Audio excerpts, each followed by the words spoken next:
सभी साथियों को नमस्कार। भगवान धन्वंतरि की कृपा से आज की कक्षा का प्रारंभ कर रहे हैं। विक्की जी मंत्र जाप करो, फिर शुरू करते हैं। जी गुरु जी। ओम सहनावतु सहनौ भुनक्तु सह वीर्यं कर्वावहै तेजस्विनावधीतमस्तु मा विद्विषावहै। ओम शांति शांति शांति। सभी को शुभ संध्या, सभी को नमस्कार जी। आप सभी का आज की कक्षा में स्वागत है और मैं गुरु जी से निवेदन करूंगा कि कक्षा का शुभारंभ करें। धन्यवाद। भी साथियों को नमस्कार। ये हमारी 10वीं साप्ताहिक कक्षा है। आयुर्वेद का मतलब ये नहीं है कि जी हम अंग्रेजी दवा छोड़ के आयुर्वेदिक दवाइयाँ खाना शुरू कर दें। आज के टाइम में लोग आयुर्वेद को क्या समझते हैं?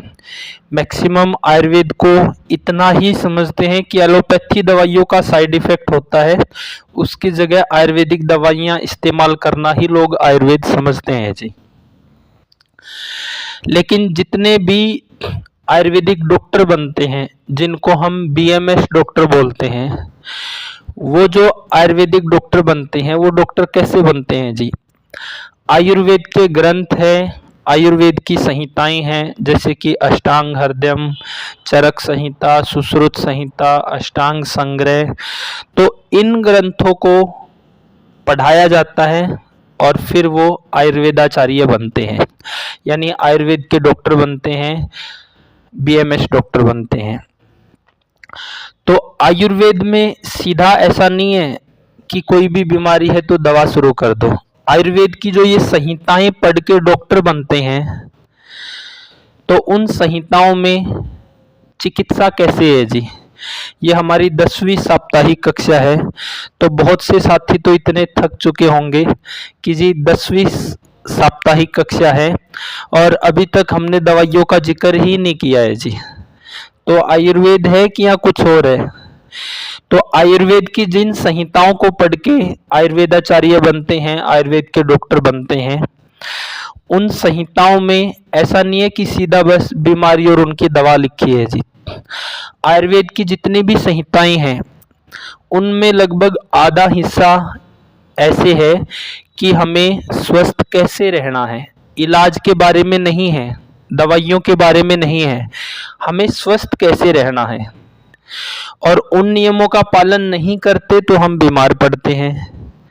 जैसे अभी तक हमने पढ़ा, लगभग आयुर्वेद की संहिताओं का जो आधा हिस्सा है उसमें यही सिखाया, समझाया और रोगियों के लिए परहेज नियम बताए जाते हैं कि भोजन क्यों करना है, कैसा भोजन करना है, किस बर्तन में बनाना है, क्यों बनाना है, किस समय पर बनाना है, किस समय खाना है, क्यों खाना है, खाने का महत्व क्या है, बार बार गर्म नहीं करना है, कौन सा नमक डलेगा, कौन सा तेल डलेगा, कौन सी चिकनाई लेनी है, किस ऋतु में, किस सीजन में कौन सी चिकनाई लेनी है, चिकनाई लेनी भी है कि नहीं लेनी है। या आज के टाइम में क्या चल रहा है जी? आज के डॉक्टरों के मुंह से क्या चल रहा है? चिकनाई ना खाओ बीपी बढ़ जाएगा, चिकनाई ना खाओ कोलेस्ट्रॉल बढ़ जाएगा, चिकनाई ना खाओ हार्ट के रोगी हो जाओगे। क्या चिकनाई से ये सब बढ़ता है? किस चिकनाई की बात? तो पूरा डिटेल में आयुर्वेद की संहिताओं में, तो पहले तो आयुर्वेद की जो संहिताएं हैं उसमें ऐसा है कि व्यक्ति स्वस्थ कैसे रहे, वो बीमार ना पड़े, और बीमार हो गया है तो पहले उन नियमों को ठीक करना पड़ेगा जिनसे बीमार हुआ है जी। तो चिकित्सा के नाम पे ऐसा नहीं है जैसे आजकल चल रहा है। आजकल की जो आधुनिक चिकित्सा है, एलोपैथी जिसको हम बोलते हैं, अंग्रेजी दवाइयों की चिकित्सा, इसमें क्या है, किसी भी रोगी को कोई भी बीमारी हुई, बस बीमारी और उसकी दवा, बीमारी और उसकी दवा, बस इतना ही इलाज है आज की चिकित्सा में जी। जबकि आयुर्वेदिक चिकित्सा क्या है? आयुर्वेदिक चिकित्सा इतना नहीं है कि आप अंग्रेजी दवाइयाँ खा के आयुर्वेदिक दवाइयाँ खाना शुरू कर दो। आप लोगों ने सुना होगा बचपन से ही या आमतौर पे सुनते होंगे कि एलोपैथी दवाओं के साइड इफ़ेक्ट होते हैं, वो रोगों को केवल दबाती है। एलोपैथी दवाओं के साइड इफ़ेक्ट होते हैं, वो रोगों को दबाती है। आयुर्वेदिक दवाएँ जड़ से ठीक करती है जी। टाइम लेती है लेकिन जड़ से ठीक करती है। आप लोगों ने आमतौर पे ऐसा सुना होगा जी।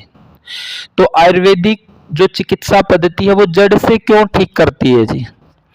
क्योंकि आयुर्वेद में ऐसा नहीं है कि बीमारी और उसके लिए दवा, बीमारी और दवा।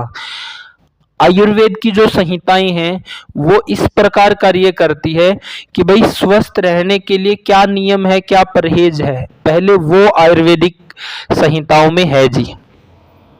आयुर्वेद के जो ग्रंथ हैं उनमें पहले ये कि हम स्वस्थ कैसे रहें, और फिर ये कि बीमार क्यों होते हैं।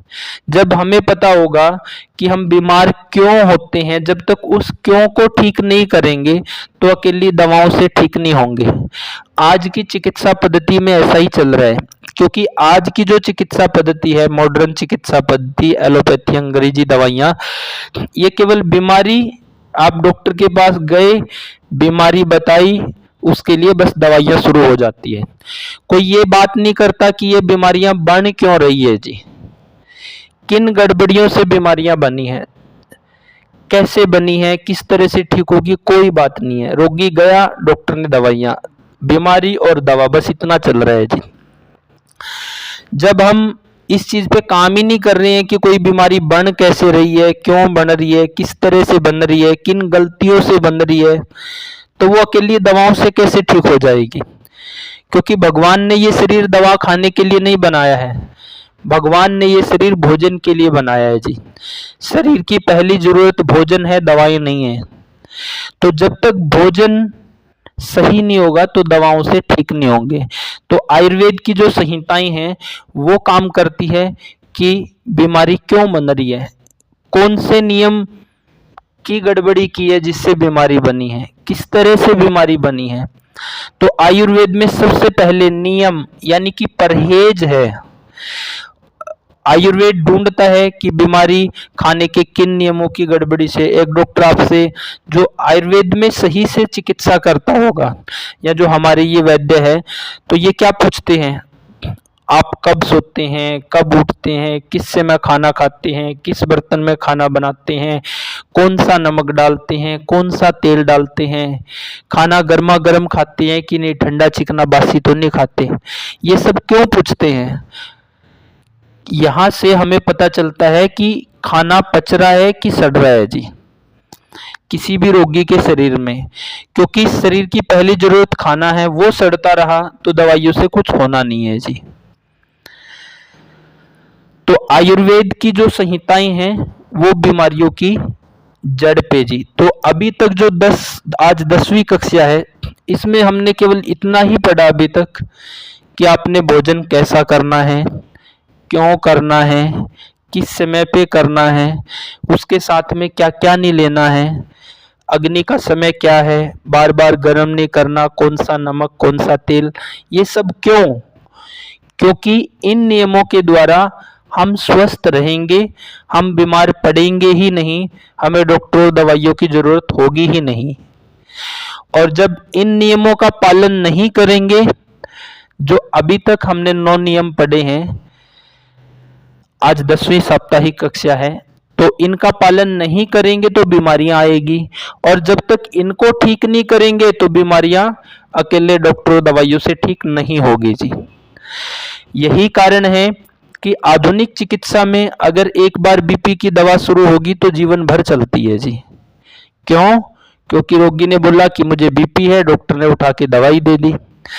ना रोगी पूछ रहा है बीपी क्यों हुआ है, कैसे हुआ है, ठीक होगा कि नहीं होगा, ना डॉक्टर इस पे बात कर रहा है, रोगी ने बीमारी बताई, डॉक्टर ने दवाई दी। इसी प्रकार कोलेस्ट्रॉल है, ट्राइग्लिसराइड है, यूरिक एसिड है, दवाइयाँ खा रहे हैं तो रिपोर्ट नॉर्मल आ रही है, 1 महीना भी छोड़ दें तो लेवल बढ़ जाते हैं। क्यों? क्योंकि हमने अभी अपने जीवन में इतना ही सीखा है कि बस बीमारी के लिए डॉक्टर है, इतना ही हमने सीखा है जी।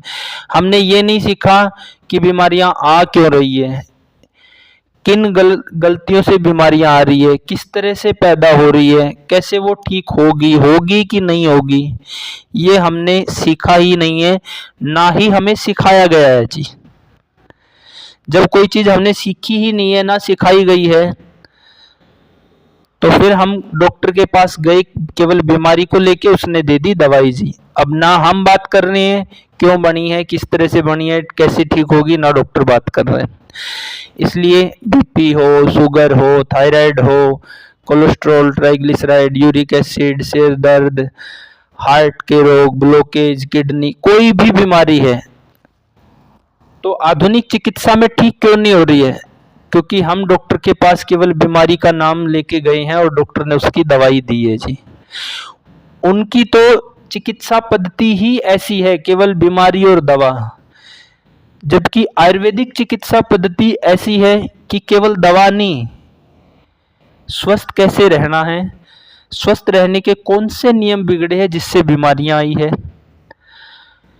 और उन बीमारियों को फिर ठीक करने से पहले उन नियमों को ठीक करना है जिनसे बीमारियां पैदा हुई है, फिर डॉक्टर और दवाई का रोल आता है जी। तो इसलिए किसी को भी एक बार दवाई शुरू होने के बाद जीवन के आखिरी दिन तक दवाइयां चलती रहती है जी।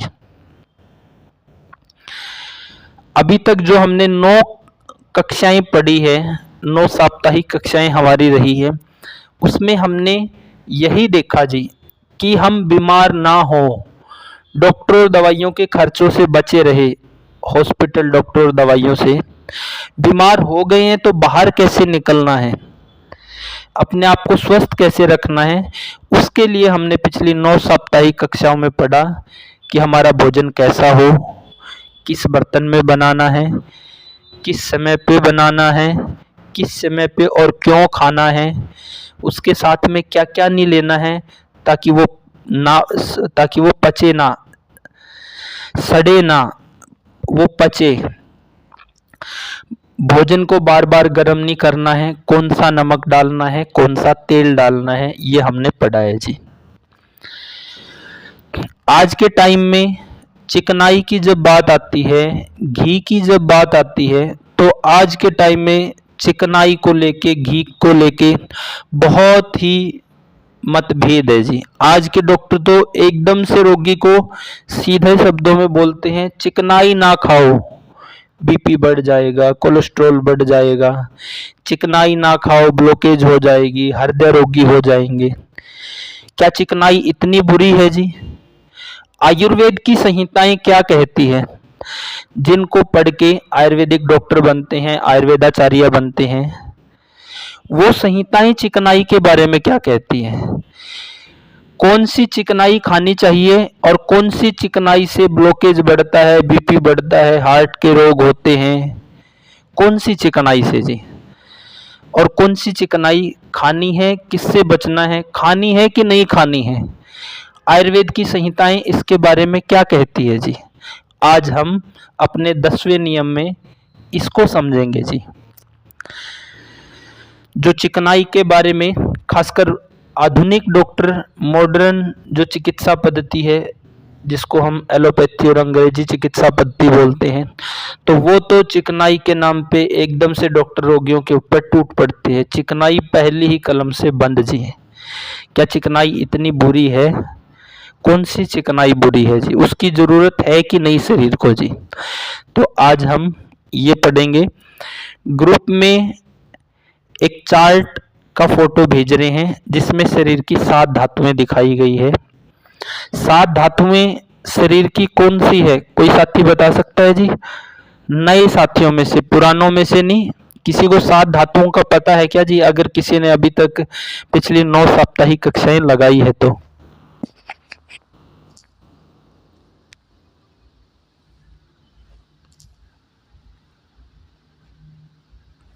किसी को भी नहीं पता जी?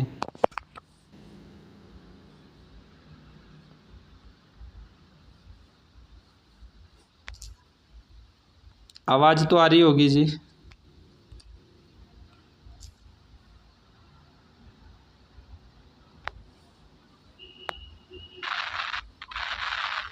बताएं जी साथी, आवाज आ रही है कि नहीं आ रही है जी? अरे गुरुजी। हाँ, ग्रुप में 3 फोटो भेजे हैं जी।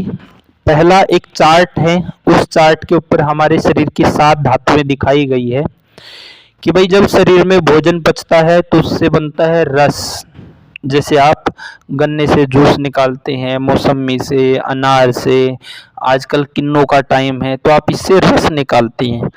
तो जब शरीर में भोजन जाके पचता है तो उससे रस बनता है, रस से फिर खून बनता है, उससे फिर मांस बनता है, मांस से फिर मेद बनता है, मेद से फिर अस्थि बनती है जिसको हड्डियां बोलते हैं, हड्डियों से फिर मज्जा बनता है, हड्डियों के अंदर की चिकनाई, फिर बनता है शुक्र धातु।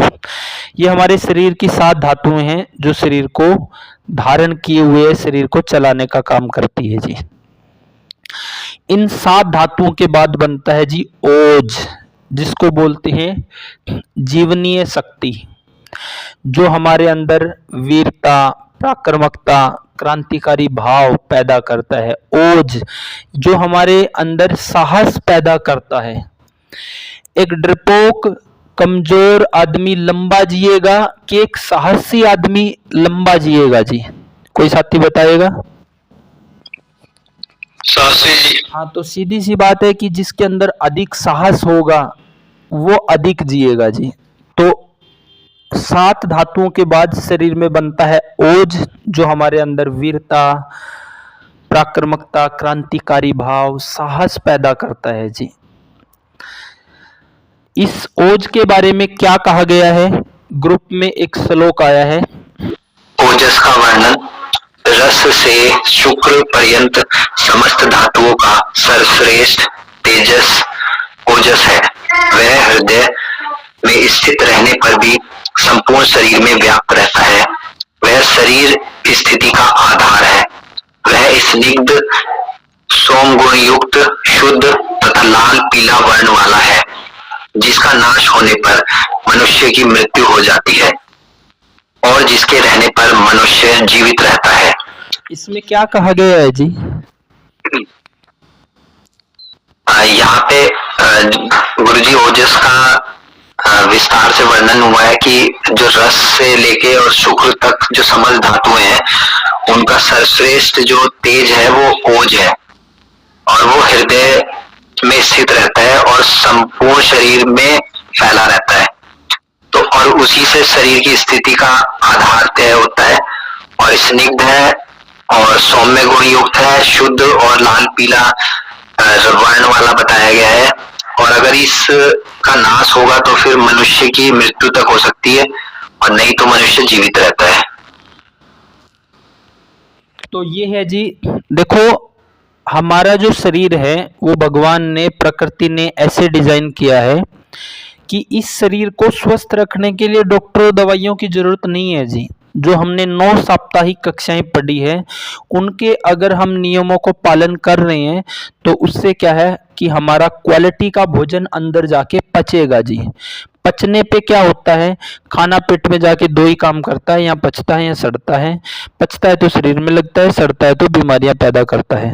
अगर जो 9 नियम हमने पढ़े हैं, आज 10वां है ये, इनका अगर हम पालन कर रहे हैं तो 100% हमारा भोजन अंदर जाके पचेगा, और वो क्वालिटी के साथ पचेगा जी। जब खाना अंदर जाके क्वालिटी के साथ पचेगा तो फिर उससे रस, रक्त, मांस, मेद, अस्थि, मज्जा, शुक्र, शरीर को 100 साल तक स्वस्थ रखने वाली ये धातुएं हमारे शरीर में बनेगी जी। तो शरीर को स्वस्थ रखने के लिए ना आयुर्वेदिक दवाइयों की जरूरत है, ना आयुर्वेदिक डॉक्टर की जरूरत है, और एलोपैथी का तो नाम ही छोड़ दो जी। तो शरीर को स्वस्थ रखने के लिए जरूरत है शुद्ध क्वालिटी के भोजन की, और वो अंदर जाके पचना चाहिए, जो अभी तक 10 कक्षाओं में हम पढ़ रहे हैं जी। अगर ऐसा हम नहीं कर रहे हैं तो फिर कोई भी डॉक्टर दवाइयाँ ठीक नहीं कर पाएगी, आयुर्वेदिक भी ठीक नहीं कर पाएगी जी। आयुर्वेदिक की तो अभी तक हम डेफिनेशन ही गलत समझ रहे हैं कि एलोपैथी छोड़ के आयुर्वेदिक खाना शुरू कर दो, वही आयुर्वेद है। तो जब भोजन हमारा पचता है तो ये 7 धातुएं बनती है। 7 धातुओं के बाद बनता है ओज। जिसको जीवनीय शक्ति कहा गया है, यानी कि प्राण शक्ति कहा गया है, जो हमारे प्राणों का आधार है। ये हमारे अंदर वीरता, साहस, पराक्रमकता ये पैदा करता है जी। इस ग्रुप में बहुत से साथी अपने ऐसे हैं जो जैविक खेती कर रहे हैं। ये जैविक खेती क्यों कर रहे हैं जी? क्योंकि इनकी जीवनीय शक्ति अच्छी है, इनका साहस अच्छा है, इनकी पराक्रमकता अच्छी है। एक डरपोक व्यक्ति तो करने से पहले ही उसके मन में 100 तरह के सवाल होंगे जी। फसल अच्छी होगी कि नहीं होगी, पैदावार निकलेगी कि निकलेगी, वो बिकेगा कि नहीं बिकेगा, 100 तरह के सवाल उसके मन में रहेंगे। लेकिन हर कोई भी जैविक नहीं कर रहा है, ये चुनिंदा लोग ही क्यों कर रहे हैं? क्योंकि ये अलग तरह के लोग हैं, इनकी जीवनीय शक्ति अच्छी है, इनका साहस अच्छा है जी। तो हम सबको हमारा साहस अच्छा बने, जीवनीय शक्ति अच्छी हो, हमारी आयु लंबी हो, हमारे अंदर वीरता पराक्रमकता हो, तो इसके लिए ये जो 10 साप्ताहिक कक्षाओं में हमने नियम पढ़े हैं, इनकी जरूरत है। ये आयुर्वेदिक संहिताओं में लिखे हुए हैं, ना कि दवाइयाँ और डॉक्टर के जी। आयुर्वेद की जो संहिताएं पद के आयुर्वेदाचार्य बनते हैं, उन संहिताओं का आधे से अधिक भाग तो ऐसा है जिसमें केवल स्वस्थ रहने के नियम ही लिखे हुए हैं। जीना कैसे है, हमारा आहार विहार, दिनचर्या, ऋतुचर्या कैसी हो, वो बताया गया है, ना कि सीधा ऐसा कि दवाइयां शुरू हो जाए जी। तो यहाँ पे हमने पढ़ा कि भोजन पचेगा तो 7 धातुएं, रस, रक्त, मांस, मेद, अस्थि, मज्जा, शुक्र, और उसके बाद फिर बनता है ओज। हमारा आज का टॉपिक है कि चिकनाई खाएं कि नहीं खाएं जी। पहला तो ये, क्योंकि आज के टाइम में डॉक्टर तो सीधा बोलता है घी ना खाओ, चिकनाई ना खाओ, बीपी बढ़ जाएगा, कोलेस्ट्रॉल बढ़ जाएगा, हार्ट के रोगी हो जाओगे, ब्लॉकेज हो जाएगी। आयुर्वेद की संहिताएं क्या कहती है, उसके बारे में आज का टॉपिक है। तो हमने देखा जीवनीय शक्ति क्या है जी, जो हमारे अंदर साहस पैदा करता है। और इस जीवनीय शक्ति को बढ़ाने वाली दुनिया की जो सर्वश्रेष्ठ चीज है वो है जी, इस ओज को बढ़ाने वाला गाय का दूध और गाय का घी। तो पहला ये है कि चिकनाई खाएं कि नहीं खाएं, खानी है जी। कौन सी चिकनाई? गाय का दूध और गाय का घी। क्यों? अभी मैं एक श्लोक और भेज रहा हूं ग्रुप में, वो पढ़ना है जी। इसको पढ़ दो। अभी जो श्लोक आया है अनुवृत जी, इसमें वक्तव्य केवल इसका पढ़ देना है जी गुरु। ओजो धातु तथा गाय के दूध में समान गुण होते हैं। यही कारण है कि गाय के दूध का सेवन करने से ओजो धातु की वृद्धि होती है। अतएव मध्य के अविधि सेवन से ओजस का विनाश होता है। क्या कहा गया है जी इसमें? इसमें गुरुजी बताया गया है कि जो ओज धातु है शरीर में और जो गाय का दूध है, उनके जो गुण है वो एक समान है। तो इसी कारण से जो गाय का दूध है वो सेवन अगर करेगा कोई व्यक्ति, तो उसमें ओज धातु की वृद्धि होगी। ठीक है जी। आज की जो ये 10वीं साप्ताहिक कक्षा है, इसमें हमने पढ़ा है जी, चिकनाई खाएं कि ना खाएं। हमने पढ़ा कि भोजन पचने पे शरीर में 7 धातुएं बनती है। वो भोजन पचने से बनती है, दवाइयों से, डॉक्टर से नहीं बनती जी। भोजन पचने से क्या बनता है? रस, रक्त, मांस, मेद, अस्थि, मज्जा, शुक्र। और इन 7 धातुओं के बाद एक और कमाल की चीज बनती है जिसको हम बोलते हैं ओजस, जिसको ओरा बोलते हैं जी। ओज, ओजस, ओरा, ये क्या करता है? ये हमारे प्राणों का आधार है जी। ये इसका मूल स्थान हृदय है, हृदय में रहते हुए संपूर्ण शरीर में विद्यमान है। और ये हमारे अंदर वीरता, पराक्रमकता, साहस पैदा करता है जी। तो ये जीवनीय शक्ति है, प्राणों का आधार है और ये साहस पैदा करता है। और ये मिलता किस चीज से है जी? ये मिलता है गाय के दूध से जी। गाय का जो दूध है उसके अंदर इतनी पावर है कि वो सीधा सीधा 7 धातुओं के बाद जो निचोड़ बनता है ओज, उसको बढ़ाने का काम करता है जी। अब हम बच्चों को चिकनाई दें कि ना दें जी? हम चिकनाई खुद लें कि ना लें जी? लें तो कौन सी चिकनाई लें जी? हमने पढ़ा कि जो गाय का दूध है उसमें वो सब गुण हैं जो ओज धातु में होते हैं। ओज यानी कि जो हमारे प्राणों का आधार है, जो हमारे शरीर का आधार है, जो हमारी जीवनीय शक्ति है।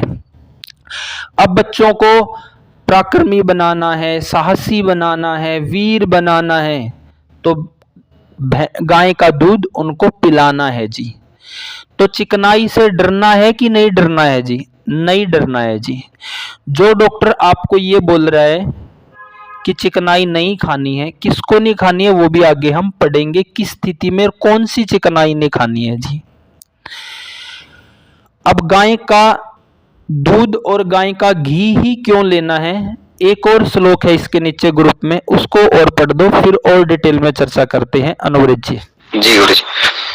चरक द्वारा कहा गया, गाय के दूध से भैंस के दूध में जो स्नेह की कमी कही गई है वह हृदय के लिए कम हितकर है। इस दृष्टि से कहा गया है, भैंस के दूध से निकलने वाला जो स्नेह घी है उसकी अपेक्षा गाय के दूध से उत्पन्न स्नेह घी हृदय के लिए अधिक हितकर होता है। यही अभिप्राय है, इसीलिए खारनाथी ने भी उत्तम शब्द का प्रयोग किया है। इसमें क्या कहा गया है जी, क्या निष्कर्ष निकल रहा है? इसमें गुरुजी गाय और भैंस के दूध के अंदर जो घी है, जो स्नेह है उसमें, तो उसका बताया गया है कि जो भैंस में जो स्नेह ज्यादा है, चिकनाई ज्यादा है, लेकिन वो गाय के दूध के तुलना में हृदय के लिए हितकर नहीं है वो। तो जो मनुष्य के हृदय के लिए हितकर जो चिकनाई है वो गाय के दूध में उपलब्ध है, इसलिए गाय का घी ही उत्तम है। हमने यहाँ पे 2 चीज पढ़ी है जी। पहला तो आज के डॉक्टर बोलते हैं कि चिकनाई ना लो, कोलेस्ट्रॉल, बीपी, ब्लॉकेज ये सब बढ़ जाएगी जी, हार्ट के रोगी बन जाओगे। क्या ये बात सही है? आयुर्वेद की संहिताओं का क्या मत है जिसके बारे में? ये 2 श्लोक हमने पढ़े हैं कि भाई जो गाय का दूध है वो तो सीधा सीधा हमारी जीवनीय शक्ति को बढ़ाता है, और जो गाय का घी है उसके बारे में कहा गया है कि गाय के घी में जो चिकनाई है वो हार्ट के लिए सबसे अच्छी चिकनाई है जी। भैंस के दूध और घी की तुलना में जो गाय के दूध और घी में चिकनाई है वो हार्ट के लिए सबसे अच्छी गाय के दूध में है जी।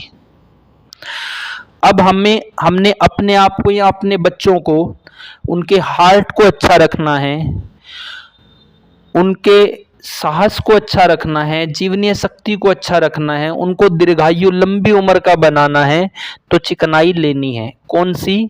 गाय का दूध और गाय का घी। क्यों? क्योंकि ये जीवनीय शक्ति को बढ़ाता है, ये हार्ट को अच्छा करता है जी। ऐसा क्यों? भैंस का क्यों नहीं लेना है? जो गाय का दूध है वो 37 डिग्री सेल्सियस तापमान पे पचता है, यही हमारे शरीर का तापमान है।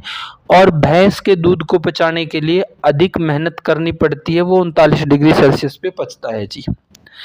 जिसके अंदर जैसे गुण है वैसे ही हमारे शरीर में आएंगे। आप देखेंगे कि गाय इतनी एक्टिव है, गाय का बछड़ा इतना एक्टिव है कि गाय दीवार से कूद सकती है। भैंस क्या है? भैंस आलसी है, उसका बछड़ा आलसी है। तो जिसमें जैसे गुण है वो आएंगे। अब हमने अपने आप को या बच्चों को वीर बनाना है, साहसी बनाना है, तो गाय का दूध और घी।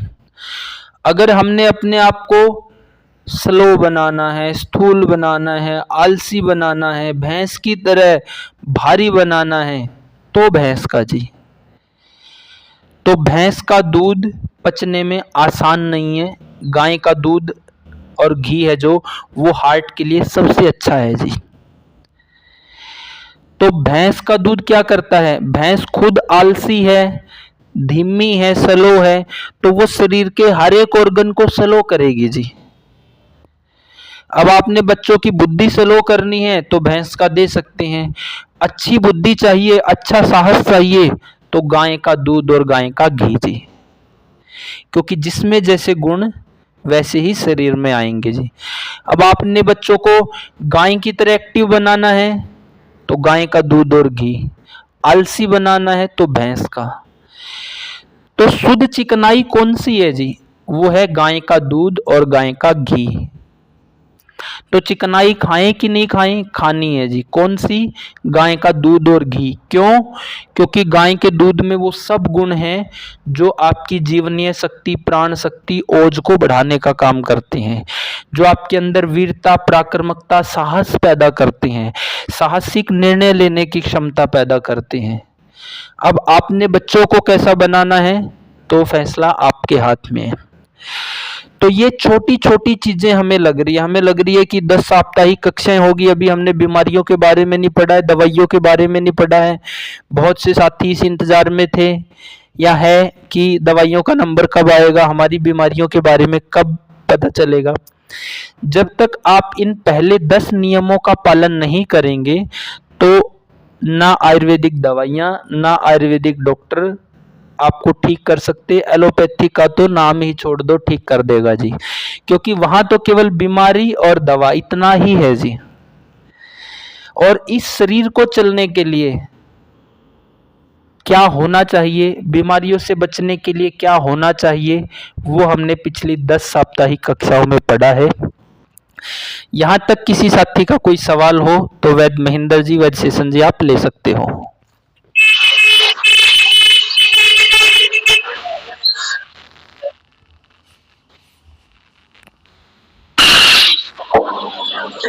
देखते हैं, वो तो छोटे बच्चे की हाँ जी। जिस भी साथी ने आज जहाँ तक गुरुजी ने पढ़ाया है उसके बारे में कोई बात दोबारा पूछनी है या अपना शक दूर करना है, वो पूछ सकता है जी, अपना हाथ रेज करके नंबर वाइज। अगर किसी का सवाल ना हो, आपको आज की कक्षा कैसे लगी उस पे अपना विचार भी दे सकते हैं, या कुछ और जानना चाहते हैं वो भी पूछ सकते हैं जी।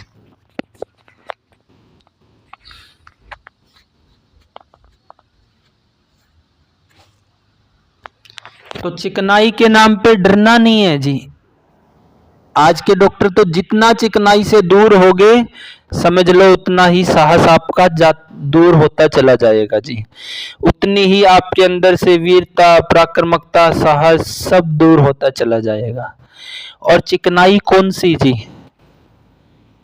चिकनाई कौन सी, वनस्पति, डालडा, या ये जो नकली की चिकनाई, वो चिकनाई नहीं, जीवनीय शक्ति को बढ़ाने वाली चिकनाई, गाय का दूध और घी जी। तो कौन सी चिकनाई से बचना है, भैंस का दूध, घी और मार्केट में बिकने वाली नकली चिकनाई से जी। मंजीत जी और गीता जी के कोई सवाल है मास्टर जी? हाँ जी, हाँ जी, गीता जी आप बोलिए, पहले सवाल बोलिए।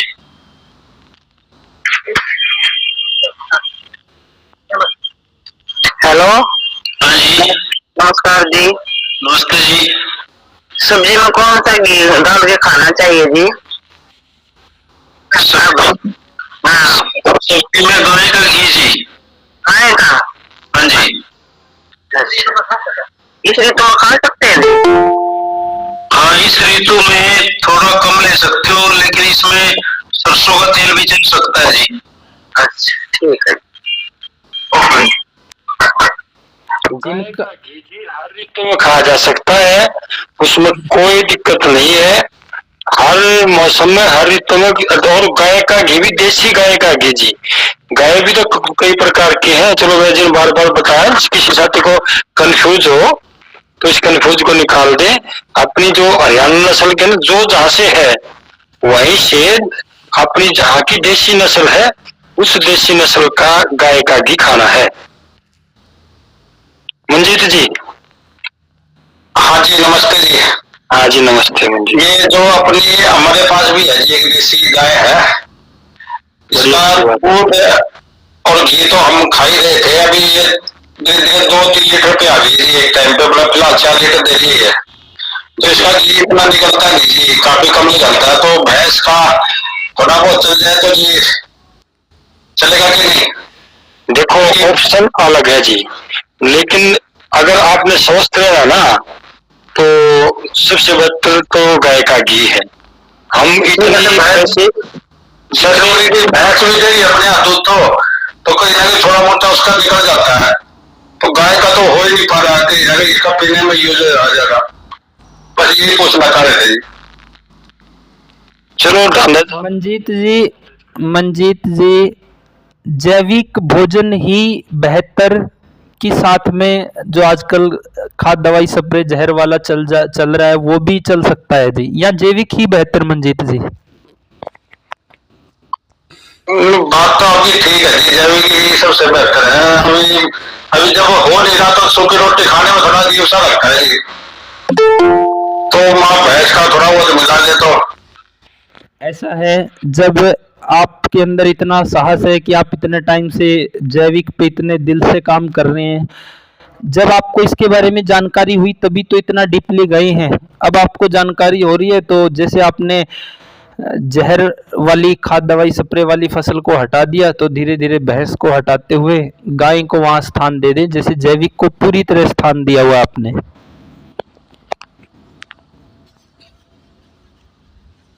ठीक है जी, जब तक नहीं दे पाते जब तक थोड़ा बहुत चला लेंगे। अब तब तक तो जिनको ना व्यवस्था नहीं बन रही है वो भी जहर वाले को चला ही रहे हैं मंजीत जी। ठीक है जी। हाँ कृष्ण जी, श्री कृष्ण जी। सभी को वंदे मातरम।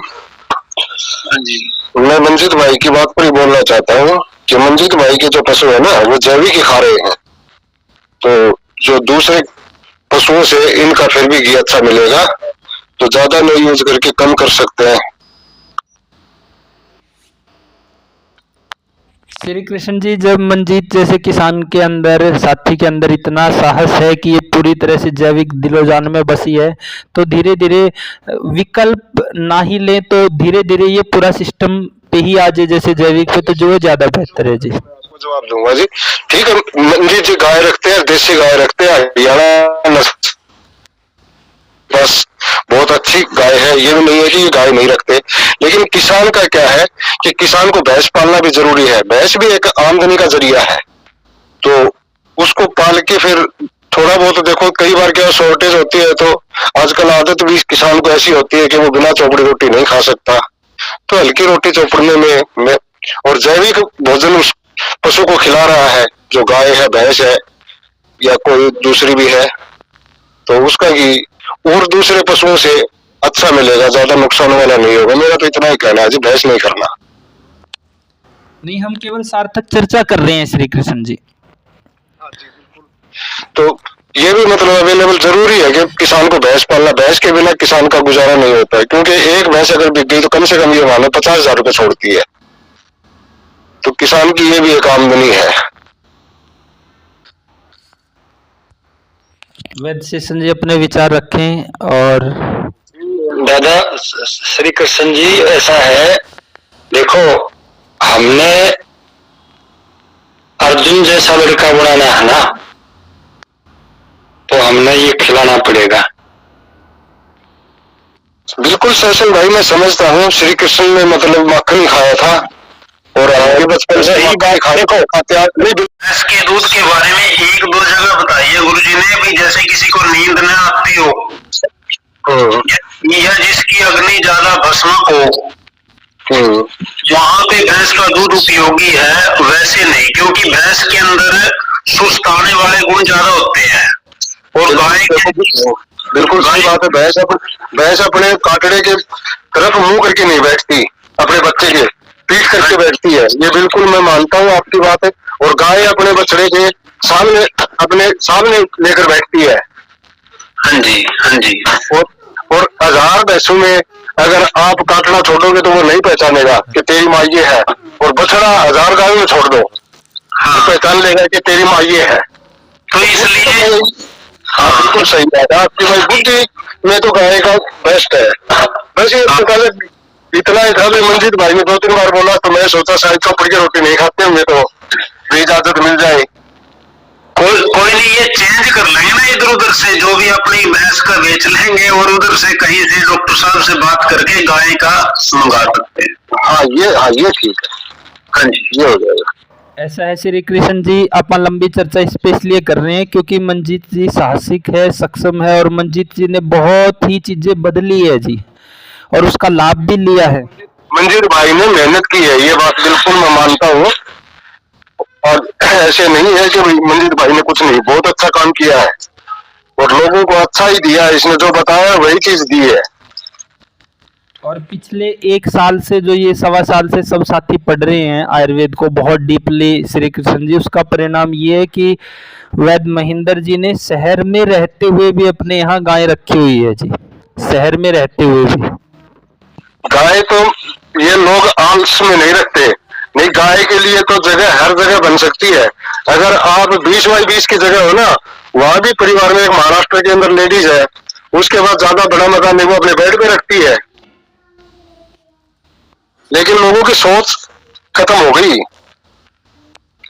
सोच तभी तो बदलेगी श्री कृष्ण जी जब हम सब अधिक प्रयासरत रहेंगे। तो इसलिए गाय का तो बेचारी का तिरस्कार कर दिया। अनुवृत जी अपन अब तो ऐसा टाइम आ गया, कुत्ते को तो मकान के अंदर जगह, हर गाय को बाहर भी जगह नहीं है बेचारी को। इसी का नाम कलयुग है। ये सही कह रहे हो जी, बिल्कुल सही बात है। आज के मतलब उसमें यही हो रहा है जी जमाने में। हाँ बिल्कुल। अपने बच्चे को तो आंगली पकड़ रही है, कुत्ते को खवे पे बैठा रही है लेडीज। देखो शहर के अंदर कितनी जगह पर आपको कार में, गाड़ियों में बच्चों को पीछे धकेल रखा है, कुत्ते को अगली सीट पे बैठा रखा है। हाँ बिल्कुल ऐसा ही हो रहा है जी, दिखावा हो रहा है जी, दिखावा। बस तो कलयुग किसका नाम है। हाँ जी। और क्या कोई अलग से कलयुग आएगा। श्री कृष्ण जी, हमारे पास एक ऐसी रोगी आई जिसकी 35 साल की उम्र, बच्चे नहीं हो रहे और उसके गोद में कुत्ता जी। और उसको समस्या क्या है, मतलब जिसके घर में कुत्ते पाले जाते हैं या बिल्ली या इस तरह के जो जानवर हैं, आप देखेंगे कि उनके रोग आते ही आते हैं जी, उनके रोग त्वचा के ऊपर। और फिर उसको एलर्जी थी जी, उसको पहले उसके घर से कुत्ता निकलवाया जी, फिर उसकी एलर्जी ठीक हुई। उसको समस्या ये थी कि उसके मायके के घर में मतलब ये डॉग वाला काम था जी, तो उसको प्रेम अधिक था तो वहां पे भी ले आई अपने यहाँ। अब बीच में जब इन्होंने इनका डॉग हटवाया तो इनकी जो वो एलर्जी वाली समस्या थी वो ठीक हो गई। जैसे ही फिर ये अपने घर जाती तो वो वापस फिर से रंग पकड़ने लगती जी। तो जब एलर्जी है ब्लड में तो वो यूट्रस तक भी जा रही है जी। और जैसे अभी भैंस के दूध के गुण हमने पढ़े, भैंस का दूध लीवर को, प्लीहा को, यूट्रस को, पूरे शरीर को ही स्लो बनाएगा जी।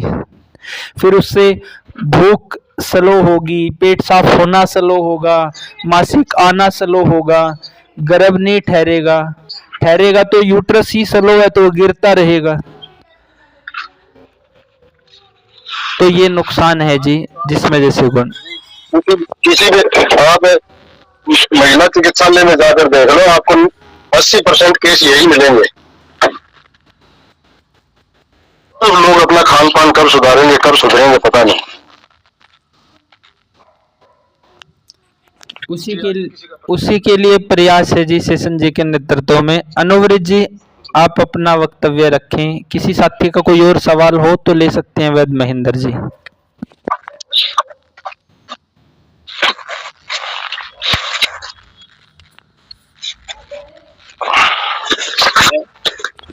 अनुवृत जी, आप अपना वक्तव्य रखें।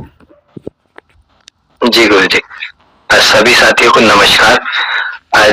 जो आज की चर्चा थी वो काफी एक सार्थक विषय पे थी और काफी प्रैक्टिकल ये विषय आज के डेट में समाज में चल रहा है कि दूध और जो घी है वो मनुष्य के लिए कितना हितकर है और कितना नहीं है, और इस पर जो एक आम राय बनी हुई है कि वो नहीं लेना चाहिए, वो आजकल सभी कोई इसी को ही बात को आगे बढ़ा रहे हैं कि भाई चिकनाई जो है कम कर दीजिए। व्हाट्सएप पे सोशल मीडिया पे मैसेज चलते हैं जिसमें नमक कम कर दो, चीनी कम कर दो, मैदा, जो कि नुकसानदेह चीजें हैं, लेकिन किसके लिए है और किसके लिए नहीं है ये कोई नहीं देखता। और एक जो हो क्या रहा है कि वो मैसेज पढ़ते सब है और वो किस प्रकृति का व्यक्ति है, उसको कोई समस्या है या नहीं है, या उसकी जीवन शैली कैसी है, बिना इसको देखे ही अंधाधुंध सब एक दूसरे को फॉलो कर रहे हैं। और उससे क्या परिणाम मिल रहा है उनको, या क्या शरीर का अच्छा परिणाम आ रहा है, या कुछ दिन अच्छा आ रहा है और उसके बाद उनको कुछ साइड इफेक्ट भी होने शुरू हो गए, इसका किसी को कुछ नहीं पता है। तो इसी तरीके से ये विषय भी चल रहा है कि चिकनाई से तो जो है ब्लॉकेज होगा शरीर में, हार्ट की प्रॉब्लम हो जाएगी, या दूध आपको नहीं लेना चाहिए, दूध केवल बच्चों के लिए है, जो आजकल एक नई टर्म चल रही है कि वीगन होना। और दूसरी तरफ मार्केट में अलग अलग प्रोडक्ट आ रहे हैं जो कि अपना शरीर बनाने के लिए जो कि मार्केट में स्थापित किए जा रहे हैं कि भाई ये वे प्रोटीन लो आप, या एक नया जो प्रोडक्ट अब उसी की श्रृंखला में जुड़ गया है जो प्लांट बेस्ड प्रोटीन है, वो एक तरफ प्रोटीन को शरीर के लिए जरूरी बताया जा रहा है और दूसरी तरफ गाय के दूध और घी को कहीं ना कहीं पीछे धकेल दिया गया है, क्योंकि जो घी और दूध है वो किसान के घर से आ रहा है और जो वे प्रोटीन है और प्लांट बेस्ड प्रोटीन है ये कंपनियां बना रही हैं। तो वो एक पूरा एक बाजार उन्होंने खड़ा कर दिया है इसका, ताकि उनको उसका फायदा मिले, जिसमें कि आजकल की जो युवा पीढ़ी है वो उसकी तरफ बहुत ज्यादा जा रही है। तो उसमें ही फिर समाज में अलग अलग जो कि जिन्हों ज्यादा फॉलो किया जाता है, जो हीरो हैं, हीरोइंस हैं, या फिर जो सेलिब्रिटी हैं, वो आके भी इसका समर्थन करते हैं और कहते हैं कि जी दूध से कोई एलर्जी होती है, उसका टेस्ट होता है, तो उसको फिर वो भी कहीं ना कहीं ये समर्थन कर रहे हैं कि दूध जो है बच्चों के लिए तो है लेकिन बड़ों के लिए नहीं है। फिर एक सोसाइटी ऐसी समाज में बनती जा रही है कि वो कह रही है कि हम तो डेयरी प्रोडक्ट ही लेने बंद कर दिए हमने, हम वीगन हो गए हैं। तो क्या ये इसमें मतलब जो आज के पूरा जो विषय था वो उसी को उसने विस्तार से समझाया गया कि जो घी और जो चिकनाई है वो शरीर के लिए क्यों आवश्यक है। और जो जैसे अभी यहाँ पे चर्चा हो रही थी मंजीत जी के सवाल पे कि भैंस का ले सकते हैं या नहीं और गाय का क्यों लेना है, तो उसमें जो कृष्ण जी का कहना था उनका सही था कि किसान के लिए भैंस क्योंकि फायदेमंद है, उसका एक मार्केट वैल्यू ज्यादा है, तो इसलिए उसको लिए रखना जरूरी है। लेकिन जो यहाँ पे विषय चल रहा है वो उसमें ये समझाने का प्रयास किया जा रहा है कि गाय का दूध और घी सर्वोत्तम क्यों है। तो शरीर का जो अपना तापमान है वो 37 डिग्री सेल्सियस है और गाय का घी और दूध इतने ही तापमान पे आसानी से पच जाता है। एक नवजात बच्चा जो अभी पैदा हुआ है, अगर किसी कारणवश उसकी माँ को दूध नहीं उतर रहा है तो हम उसको गाय का दूध दे सकते हैं, ये शास्त्र में लिखा हुआ है, बताया गया है।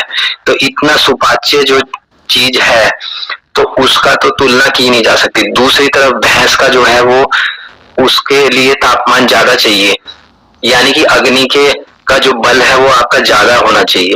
तो जैसे मंजीत जी का सवाल था क्या ले सकते हैं विकल्प के तौर पे अगर कमी है अभी घर के अंदर, तो यहाँ पे मैं ये कहना चाहूंगा कि फिर आपकी अग्नि में वो बल होना चाहिए या आपको अपना मेहनत ज्यादा करनी पड़ेगी उस घी को पचाने के लिए। और फिलहाल वैसे भी बसंत ऋतु चल रही है तो इसमें कफ का प्रकोप है, तो इसमें समय दूध और घी चिकनाई जो है वो कम ही लेने को शास्त्र में कहा गया है। तो आप कम भी ले सकते हैं। तो कुल मिला के जो लें, अच्छा लें, शुद्ध लें, तो उससे शरीर को पूर्ण स्वस्थ रखा जा सकता है और उसी से आपका स्वास्थ्य बना रह सकता है। अगर हम ये सोच के हर चीज को कि विकल्प ले लें, आज नहीं है कुछ दिनों के लिए ले लें, तो देखिए उतने दिन आपका शरीर उसके साथ फिर अपने स्तर पे जो लड़ाई लड़ेगा या फिर उसमें जो क्वालिटी नहीं आएगी उतनी, तो वो तो उसको करना पड़ेगा आपके शरीर को। तो यहाँ फर्क ये है, जो भैंस और गाय के दूध में अंतर है। और जो एक उसकी बाजार का मूल्य है वो एक अलग है। तो दोनों, आप लोगों को दोनों का ही कहना ठीक था, दोनों की बातें अपने अपने संदर्भ में ठीक थी, लेकिन जो जो उत्तम चीज है वो गाय का ही है। और जैसे गुणों की बात की गई, तो यहाँ पे मैं जो खुद से मैंने एक व्यक्तिगत तौर पे अनुभव किया है, क्योंकि मैं भी काफी साल से यहाँ पे देसी गायों का पालन हम लोग कर रहे हैं, यहाँ पे रख रखाव। तो मैंने जो एक चीज देखी है, जो धैर्य है, जो छोटा बच्चा है गाय का, 1 महीने का छोटा बच्चा भी, उसमें भी इतना धैर्य है कि उसका अपना टाइम होने पे भी वो दूध के लिए भूख के मारे बोल नहीं रहा है, वो अपने समय पे चिल्लाता नहीं है। जबकि अड़ोस पड़ोस में जो दूसरी गायें हैं और जो उनके बच्चे हैं, वो टाइम होना हो या ना हो, वो अपना रंभाते रहते हैं घास के लिए, दूध के लिए। तो यानी कि ये जो धैर्य वाला गुण है, ये भी हमारी देसी गौ माता में है, तो ये उसे और भी अलग बनाता है। तो और आजकल आप लोग देख रहे हो कि समाज में लोगों में धैर्य की कमी है। जरा सी बात पे लोगों को गुस्सा आ जाना, या फिर अगर जरा सा कुछ दुख हो गया तो चिंता हो जाना। और हमने पढ़ा कि क्रोध, चिंता, दुख, ये सब वो कारण है जो आपके ओज का नाश करते हैं। तो इस तरीके से हमने आज बड़े ही अच्छे ढंग से समझा कि जो सप्त धातुओं के बाद जो बनने वाली जो धातु है वो ओज है शरीर का, जो जीवनीय शक्ति है। तो यहाँ तक जो दूध के गुण है वो सीधा सीधा ओज के समान बताए गए हैं। तो इसलिए गाय के दूध का इतना महत्व शास्त्र में बताया गया है, और गाय को हमारी माता कह के जो है उसका संबोधन किया गया है। तो मुझे लगता है काफी इस पे आज चर्चा हुई है और सार्थक चर्चा हुई है, और सभी के लिए एक विषय बहुत ही अच्छे तर्कों के साथ समझने वाला रहा है। तो मैं इसी के साथ अपने शब्दों को विराम देता हूँ और आज का विषय समाप्ति घोषणा करते हुए सभी को शुभ रात्रि। धन्यवाद। वैद्य शेषन जी समापन करें कि या कोई सवाल है या कोई आपके विचार है वैद्य शेषन जी? जी बहुत ही अच्छा वक्तव्य अनुवर्त जी दिया, और मैं सभी साथियों को बता देता हूँ, अनुवर्त जी के पास घी मिलेगा जरूर से जरूर, नहीं मिलेगा तो हमारे को नहीं पता कहाँ से ला के देंगे, क्योंकि ये काफी गाय ले रहे हैं, और जो गो वक्त होता है वो दे देता है। और मैं छोटा अनुभव बताता हूँ, मेरे भाई की पोती है या मेरी पोती है, मैं पिछले कई बार बार बोल चुका था, लेकिन वो कारणवश चलो गाय ले आए, उसको कब्ज होती थी बार बार। ठीक 1 हफ्ता से 10 दिन दूध पिलाना, उस लड़की की, वो 2 साल की अभी हुई है अक्टूबर में, तो उसकी कब्ज 1 हफ्ता से 10 दिन में कब्ज टूट गई। वो बिल्कुल आसानी से उसका पैखाना जाने लगा। तो गाय का दूध में बड़ी महिमा है। और किसी साथी का कोई प्रश्न हो, और कैसी क्लास लग रही है भाई, कहीं बोरिंग तो नहीं, हम कहीं भटक तो नहीं रहे, तो एक बार श्री कृष्ण जी आप बताएं, या और कोई भी साथी अपना वक्तव्य रखे जरूर से जरूर। हम क्लास किस दिशा में लेके जा रहे हैं, ठीक है, कहीं गलत तो नहीं है? नहीं शेषन भाई, भटकने का क्या है, यहाँ तो अमृत है, कोई लेना चाहता तो। धन्यवाद जी। मंजीत भाई। हाँ जी, बस एक ही सवाल है जी। हाँ, इस ग्रुप में 4-5 साथी हैं जी, वो अलग अलग मैसेज करते रहते हैं, बस या तो उनका कुछ समाधान किया जाए, बाकी और कोई नहीं करता। वही 4-5 साथी है, गिने चुने वही करते रहते हैं, कभी नमस्कार, कभी आज के शुभ लाभ, ये ऐसे चलता रहता है। बस इतना ही कहना चाह था जी। चलो ठीक है, आपका सुझाव बहुत अच्छा है। वैद्य जी उनको बाहर करो ग्रुप से, कौन है? ठीक है शेषन जी, मंजीत जी को एडमिट बना दो। हाँ बना देते हैं जी, बना देते हैं जी इनको।